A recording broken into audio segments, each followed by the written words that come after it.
जिल्हा परिषद झाली की 3.5 वर्ष कोणती निवडणूक नाही म्हणून मोठमोठं पैलवान गोपीचंद पडळकर या पैलवानाला जमिनीवर लोळवण्यासाठी पाठ टेकवण्यासाठी डाव खेळत आहेत.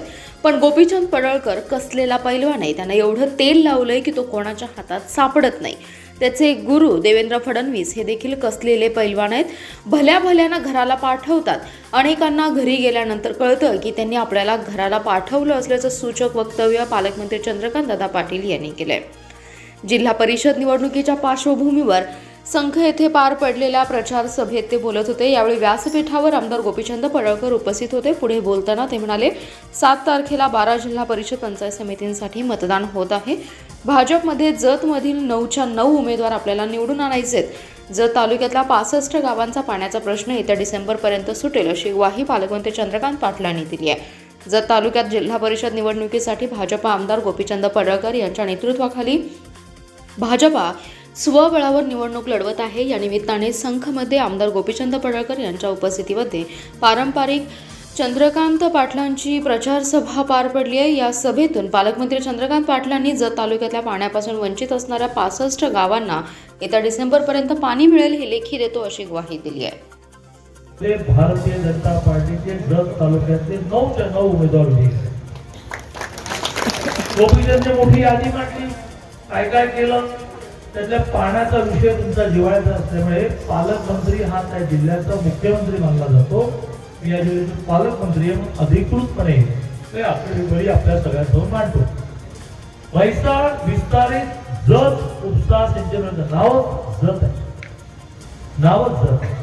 म्हैसाळ विस्तारित योजनेतून जत तालुक्यातील पूर्णपणे व अंशतः वंचित एकूण 65 गावातील अंदाजे 26,500 हेक्टर म्हणजे 26 दुने 52 55 65,000 एकर जमिनीला डिसेंबर पर्यंत पाणी मिळणार आहे.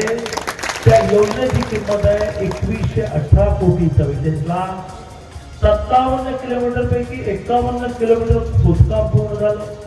49 किलोमीटरचे पाईप अंतरून झाले. 49 किलोमीटर नलिका अंतरणाचे काम पूर्ण झाले. 89% काम पूर्ण झालं.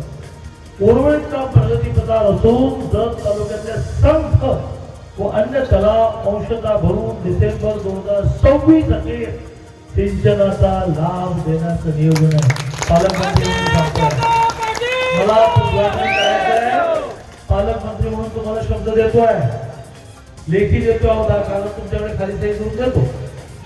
टेंबू विस्तार सिंचन योजना याचाही लाभ जत तालुक्याच्या सगळ्यांचा उल्लेख न करता ज्या एकाचा उल्लेख केला की सगळ्या तालुक्याचा उल्लेख केला असं होतो. असे गोपीचंद पडळकर की ज्यांना एकटं पाडण्यासाठी चारी बाजूने त्यांना घेण्याचा प्रयत्न चालला आहे.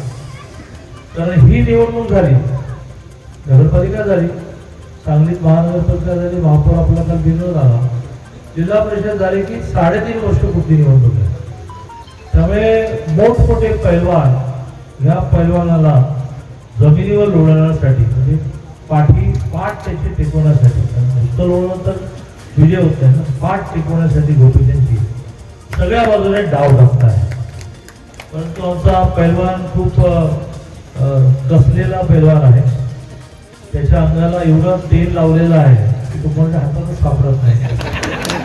त्यामुळे जर गोपीचंदवर तुमचं प्रेम असेल, गेल्या 14-15 महिन्यात तो जर तो विधानसभेत निवडून आल्यानंतर खरंच तो काम करत असेल तर तुमची पण काही जबाबदारी आहे की 9च्या 9 जर तो विधानसभेच्या जागा या भारतीय जनता पार्टीला आहे. त्याच्या मागे त्याचे जे गुरु आहेत ते पण कसलेले पैलवान आहेत. देवेंद्रजी फडणवीस भल्याभल्यानं घरला पाठवल्याला घरी गेल्यानंतरच कळते की मी घरला आलो. असे देवेंद्रजी त्याच्या मागे आहेत. आणि देवेंद्रजींच्या मागे ज्यांनी ह्या देशाचा विकास केला तो सगळ्या जगाने डोळे विसरून पाहिलं. काय विकास का काय असे या दोघांच्या मागे नरेंद्र मोदीजी आहेत की ज्यांना कधी पराभवच पाहिजे.